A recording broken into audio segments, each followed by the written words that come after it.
अकोला जिल्ह्यातल्या पातूर परिसरात झाडांच्या फांद्यांना लटकलेली आकर्षक घरटी पाहण्यासाठी नागरिकांची उत्सुकता वाढली। घरटं तयार करण्यासाठी शिंपी पक्ष्यांची सध्या मोठी लगबग सुरू आहे। अतिशय लहान आकाराचा शिंपी पक्षी आपल्या कुशल कारागिरीसाठी ओळखला जातो।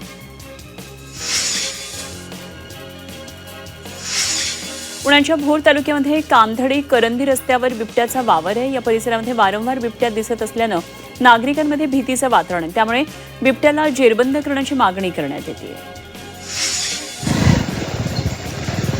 गडचिरोली जिल्ह्यामध्ये भामरागड तालुक्यातल्या पल्ली नामक गाव मूलभूत विकासापासून वंचित आहे। या ठिकाणी जाण्यासाठी आजही रस्ता नाहीये, त्यामुळे या ठिकाणी रस्ता बांधून देण्याची मागणी ग्रामस्थ करतात। हिंगोलीच्या सेनगाव तालुक्यामध्ये बरडा पिंपरी गावामध्ये मुख्य रस्त्यावर चिखलाचं साम्राज्य पसरलंय, त्यामुळे नागरिक त्रस्त आहेत। अनेक वाहनं चिखलात फसत चाललीत। रस्त्यामुळे आरोग्याचा प्रश्न निर्माण झालाय। तातडीनं रस्त्यांची दुरुस्ती करावी अशी मागणी ग्रामस्थ करतात। भिवंडीच्या कल्याण नाका वाहतूक चौकीसमोर रस्त्यावर मोठमोठाले खड्डे पडलेत। पावसाचं पाणी साचले, वाहन चालकांना मोठी कसरत करावी लागतेय।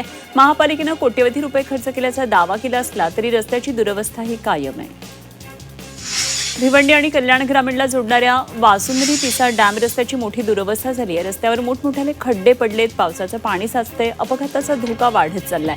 वारंवार तक्रारी करून सुद्धा दुरुस्ती न झाल्यानं नागरिकांनी प्रशासनाविरोधात नाराजी व्यक्त केली आहे। बीडच्या माजलगाव तालुक्यामध्ये महातपुरी शिवारामध्ये शॉर्ट सर्किटमुळे शेतकऱ्यांच्या 2 एकर ऊसाला भीषण आग लागली। डोळ्यात देखत संपूर्ण ऊस जळून खाक झाला। शेतकऱ्याचं मोठं आर्थिक नुकसान झालंय। पंचनामा करून तातडीने नुकसान भरपाई द्यावी अशी मागणी शेतकरी आणि ग्रामस्थ करतात। भंडारा जिल्ह्यामध्ये तुमसर तालुक्यामध्ये आष्टी गावाजवळ कोंबड्यांच्या झुंडीवर जुगार सुरू असल्याची माहिती मिळताच पोलिसांनी छापा टाकला। कारवाईत 13 जणांविरुद्ध गुन्हा दाखल करण्यात आला। 4,36,250 रुपयांचा मुद्देमाल जप्त करण्यात आला आहे।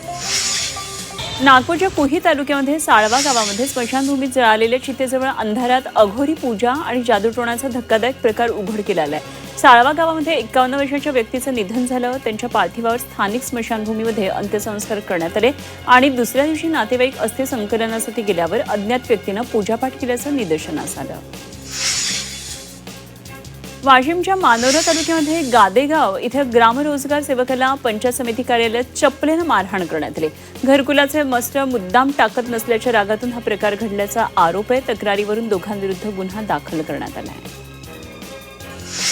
पुणे जिल्ह्यामध्ये खेड तालुक्यात निघोजे इथं पोलीस संरक्षणामध्ये ग्रामसभा सुरू असताना लोकनियुक्त सरपंच महिलेवर ग्रामपंचायत सदस्य महिलेनं थेट हल्ला केला। या प्रकरणामध्ये पोलिसांमध्ये गुन्हा दाखल करण्यात आला आहे। सीसीटीव्ही फुटेज उपलब्ध व्हिडिओच्या आधारे पोलीस आता पुढचा तपास करत आहेत।